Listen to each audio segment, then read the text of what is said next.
نبی کے اطاعت کا کیا مطلب ہے؟ دو باتیں ہیں کہ نبی کے اطاعت کا مطلب یہ ہے کہ انفرادی اور ذاتی زندگی میں نبی کی سنتوں پر عمل کرو. انفرادی اور ذاتی زندگی میں نبی کی سنتوں پر عمل کرو. نبی کیسا کھاتے تھے، نبی کیسا پیتے تھے، نبی کیسا وضو کرتے تھے، اپنے گھر سے نکلتے تھے کہ سفر میں. اپنی ذاتی زندگی میں نبی کی سنتیں لاؤ. یہ دعوت کا مقصد ہے. دعوت خالی پھرنے کے نام نہیں ہے بلکہ علم و ذکر کے ساتھ پھرنا. تو علم و ذکر میں یہ چیز شامل ہے کہ نبی پر ایمان لائے ہیں تو نبی کی سنتوں پر عمل کرو، کیونکہ نبی پر ایمان لانے کا یہی مطلب ہے. کوئی نبی پر ایمان لا کر ہم نبی کی عبادت تھوڑے کریں گے. عبادت کیسے کریں گے؟ عبادت تو اللہ وحدہ کی.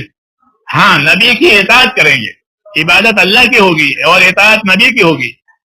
اطاعت میں دونوں باتیں آ جاتی ہے، لیکن اطاعت نبی کے ساتھ ہوگی کہ نبی کی اطاعت کرو کہ نبی نے جو جو طریقے بتائے ہیں زندگی گزارنے کے وہ اپنی زندگیوں میں لاؤ.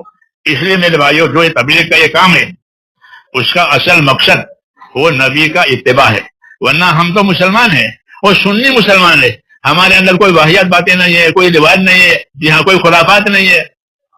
جی ہاں پھر آپ سے کیا چاہا جاتا ہے کہ آپ سے نبی کی سنتوں کا اتباع چاہا جاتا ہے کہ ہمارے دعوت دینے والے، ہمارے کام کو لے کر چلنے والے، ان کی زندگی سنت کے مطابق ہوگی.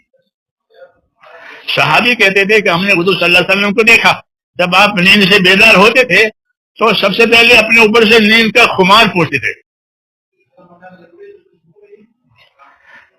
نبی کی سنت دیکھنے کے لیے کہ آپ نیند سے بیدار ہوتے تھے تو کیا کرتے تھے کہ اپنے اوپر سے نیند کا خمار پوچھتے تھے.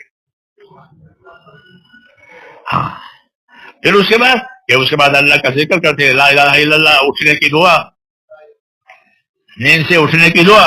ہاں یہ مثال ہے کہ ہم کو نبی دیا ہے سنتوں کی پیروی کرنے کے لیے. اس لیے ہماری انفرادی زندگی جو ہے وہ سنتوں ہے. اس وقت یہ سنت ہے، اس وقت یہ سنت ہے، اس وقت یہ سنت. یہ علم و ذکر کا مطلب ہے. میں کوئی باہر کی بات نہیں کر رہا ہوں. تیسرا نمبر ہے، لیکن تیسرا نمبر کو بیچارے کو بیچ دیا ہے، اس کو کھولا نہیں ہے. اس کو کھولنے کی ضرورت ہے. اگر تیسرا نمبر کھل جاوے علم و ذکر تو ہماری زندگی میں وہ سنتوں کے نقشے آوے. ہاں لیکن وہ بیچارہ دم ہو گیا. تیسرا نمبر ایک ہی نمبر ہے گیا چھٹا پھرو. وہ پھرنا صحیح ہے مگر ناقص ہے. پھرنا غلط نہیں ہے کیونکہ امت کو حضور نے حرکت دی ہے. حضور صلی اللہ علیہ وسلم نے امت کو حرکت دی ہے پہلے دن سے.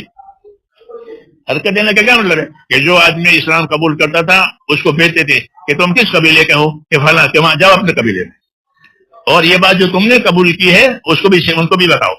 تو قبیلے والے کو قبیلے میں بھیجتے تھے. حرکت. کوئی آدمی کسی قوم کا آدمی آیا کہ جس میں بہت سے قبائل ہیں تو اس کو اپنے قوم میں بھیجتے تھے کہ اس بات کو لے کر اپنے قوم میں جاؤ اور اپنے قوم کو سمجھاؤ کہ میں نے یہ چیز قبول کی ہے اور تم بھی قبول کرو اور اس کے یہ فائدے ہیں، یہ فائدے ہیں. تو پہلے دن سے حضور صلی اللہ علیہ وسلم نے اپنی امت کو حرکت دی ہے. یہ حرکت یہ دین لے کر کے، دین کی دعوت لے کر کے، علم و ذکر لے کر کے پھرو اور لوگوں کے پاس جو چیز نہیں ہے وہ ان کو دو. ہاں تو دو باتیں ہوں گی. بعض لوگ مان لیں گے، آپ کا احسان مانیں گے، اور بعض لوگ مخالفت کریں گے. دایاں بایاں ہر جگہ ہوتا ہے. دایاں بایاں ہر جگہ ہوتا ہے. تو تم کیا کرو گے اگر کوئی نہ مانے تو؟ کہ نہ مانے تو ہمارے پاس زبردستی نہیں ہے، اس سے الجھنا لڑنا نہیں ہے. ہاں سمجھانا ہے. مولانا یوسف صاحب فرماتے تھے کہ اپنی بات سمجھانے میں کمی نہ کرو. سمجھاؤ لوگوں کو ایک پہلو سے، دوسرے پہلو سے. جی ہاں برتاؤ سے سمجھاؤ، فضائل سے سمجھاؤ، اخلاق سے سمجھاؤ کہ سمجھانے میں کمی نہ کرو. ہاں ان کو سمجھاؤ، نفع نقصان بتاؤ. اس لیے ہم کو ایک تو فضائل کا علم دیا ہے سمجھانے کے لیے، اپنے آپ کو بھی سمجھانے کے لیے اور لوگوں کو سمجھانے کے لیے. فضائل کا علم دیا ہے کہ لوگوں کو کیا سمجھاؤ گے کہ فضائل سمجھاؤ. ہاں، اخبار نویسوں کی طرح اپنی باتیں مت پھیلاؤ. اخبار نویسوں ان کی کالموں میں اپنی باتیں ہوتی ہے ان کے دماغ کی، وہ نہیں. تم نبی کی بات اور اللہ کی بات بتاؤ، فضائل کی بات بتاؤ. ہاں، مولانا صاحب رحمۃ اللہ علیہ فرماتے تھے کہ فضائل کا علم مقدم ہے مسائل کے علم پر. ایک تو مسائل کا علم ہوتا ہے جو مفتی حضرات مسائل بتاتے ہیں، وہ بھی حق ہے، لیکن فرمایا فضائل مقدم ہے کہ فضیلت سمجھے گا تو مسئلہ پوچھے گا، فضیلت نہیں سمجھے گا تو کیوں مسئلہ پوچھے گا؟ اپنا فائدہ سمجھے گا تو مسئلہ پوچھے گا. ورنہ لوگوں کی عادت ابھی زمانے میں مسئلہ پوچھنے کی نہیں رہی ہے کہ اس کی کیا فضیلت ہے اور اس کا عمل کرنے کا کیا طریقہ. ہاں، کوئی جھگڑا ہو گیا، بیوی کو طلاق پڑ گئی تو مسئلہ پوچھ جائیں گے کہ طلاق ہوئی نہیں ہوئی کیوں.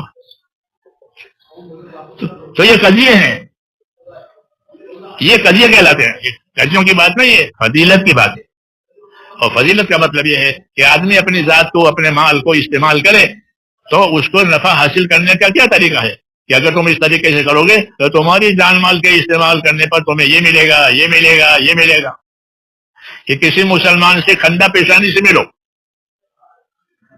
کسی مسلمان سے اپنے بھائی سے ملو تو کہ خندہ پیشانی سے ملو، تو کیا ملے گا کہ تم خندہ پیشانی سے مسلمان سے ملو گے تو تم کو صدقے کا ثواب ملے گا.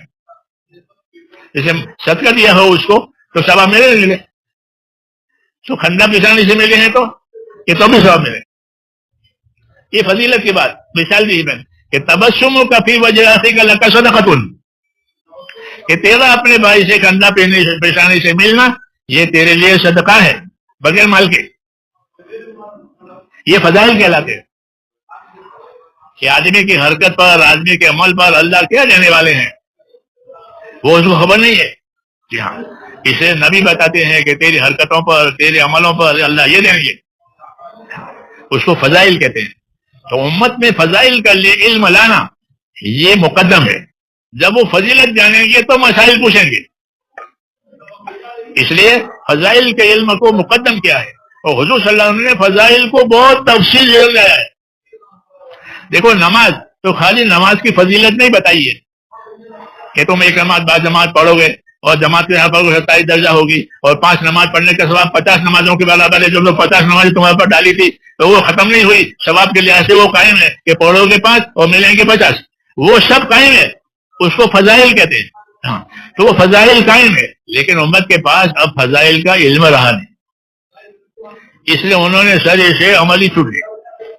ہاں، کہ نہیں جس طرح کوئی چیز خرچ کرو گے تو اس کا نتیجہ آئے گا، اس طرح اپنی ذات کو کسی عمل پر خرچ کرو گے تو تمہیں اس کی فضیلت ملے. عبادت میں بھی، معاملات میں بھی، لین دین میں بھی، ہاں سب چیزوں میں، کہ مسلمان کو سب چیزوں میں ثواب ملتا ہے. تو فضائل، تو اس لیے حضرت فرماتے تھے کہ فضائل کا علم مقدم ہے مسائل کے علم پر. اس لیے میرے دوستو، ہماری دعوت میں فضائل کا علم ہونا چاہیے کہ فضائل کی کتابیں پڑھو، فضائل کا مطالعہ کرو، اور دعوت دینے جاؤ تو فضائل سناؤ. ہم لوگ جب بمبئی میں شروع میں جاتے تھے ابتدا میں، تو بمبئی والے ہم سے یہ کہتے تھے کہ دیکھو یہ فضائل ہیں. ہم کو کام سمجھاتے تھے وہ، کیونکہ ہم کو کام بمبئی سے ملا ہے ہمارے ضلع کو. جی ہاں، تو ہم سمجھا دیکھو یہ فضائل ہے، اور فضائل کا استعمال کیسے کرو گے، فضائل سے فائدہ کیسے اٹھاؤ گے. کہ فضائل سے فائدہ ایسے اٹھاؤ گے، ایک تو فضائل کی کتابیں حلقوں میں پڑھو، جیسے پڑھتے ہیں کہ فضائل کی کتابیں حلقوں میں پڑھو، گھروں میں، مسجدوں میں، سفروں میں، حلقوں میں پڑھو. دوسرا کہ اکیلے بھی فضائل دیکھو، جیسے لوگ موبائل دیکھتے ہیں آج کل اکیلے، یہ بلا ہے. جی ہاں، کہ اکیلے بھی فضائل کی کتابیں پڑھو تو تمہارا دل متاثر ہوگا فضائل سے، کہ حضور یہ خبر دے رہے ہیں کہ یہ ملے گا، یہ ملے گا، یہ عذاب ہوگا، یہ وعید ہوگا. فضائل میں دونوں چیز آتی ہے، عذاب ثواب. کہ اکیلے پڑھو تو کیا ہوگا کہ دل میں تاثر پیدا ہوگا، کبھی رغبت کا، کبھی خوف کا. تو یہ دونوں ضروری ہے بندگی کے لیے کہ آدمی میں رغبت بھی ہو، خوف بھی ہو. کہ رغبت کس چیز کی، کہ اللہ کی رحمت کی، اللہ کے ثواب کی، اور خوف کس چیز کا، کہ اللہ کی فقر، اللہ کا عذاب. یہ تاثر ہے. یہ تاثر پیدا کرنے کے لیے اللہ تعالیٰ نے فضائل دی. تو ہم سے کہتے تھے کہ فضائل کی کتابوں کو تنہا بھی پڑھو، اور مجمع میں بھی سناؤ، حلقوں میں بھی پڑھو. اور تیسرا کہ دعوت دینے کے لیے جاؤ تو جو فضائل تم نے پڑھے ہیں وہ لوگوں کو سناؤ کہ دیکھو بھائی تم مسجد میں چلو گے نا تو تمہارے ایک ایک قدم پر ایک نیکی لکھی جائے گی، ایک درجہ بلند ہوگا، ایک خطا معاف ہوگی چلنے میں۔ حالانکہ کسی بھی جگہ جانے میں چلنے میں کچھ نہ ملتا ہے کہ ہمارا دفتر اتنا دور ہے اور چل کے جاتے ہیں تو کیا ملے گا؟ تو بس بدل کے جاتے ہیں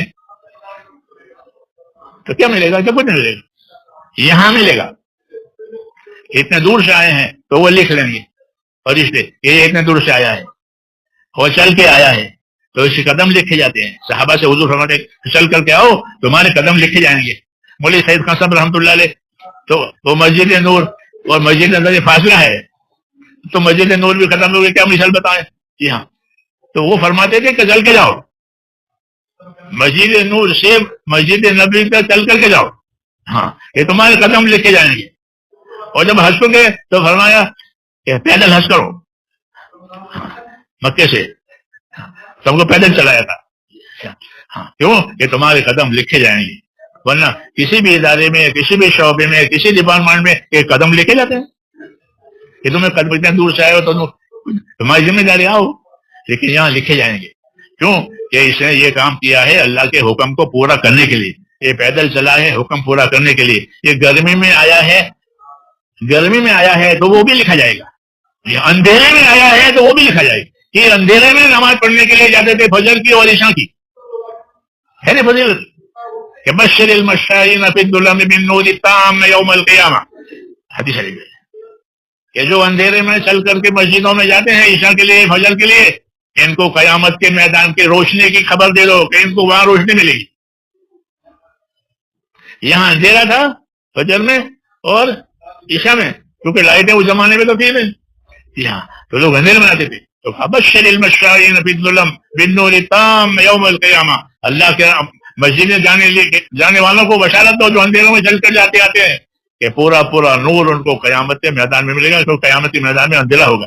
قیامت کے میدان کی مختلف حالتیں ہیں، ایک حالت نہیں ہے، کبھی کہتے سورج اتنا نیچے ہوگا کہ وہ حالت بھی صحیح ہے، اور اندھیرا بھی ہوگا کہ وہ بھی حالت صحیح ہے، اور آدمی اپنے صدقے کے سائے میں ہوگا کہ وہ بھی حالت صحیح ہے۔ تو قیامت کے میدان کی بہت حالتیں ہیں، وہ بہت بڑا میدان ہے،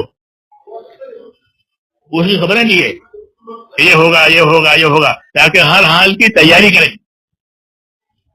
ہر حال کی تیاری کرے، پھر اس تیاری کے اعتبار سے وہ فائدہ اٹھاوے گا۔ تو اس کو فضائل کہتے ہیں۔ اس لیے اس کام کے لیے اپنے اندر فضائل کا علم حاصل ہونا ضروری ہے۔ یہ فضائل بتاؤ گے تو اپنا نفس خود تیار ہو جائے گا، دوسرے بھی تیار ہو جائیں گے۔ یہ اس کام کو فضائل کا ذریعہ بناؤ۔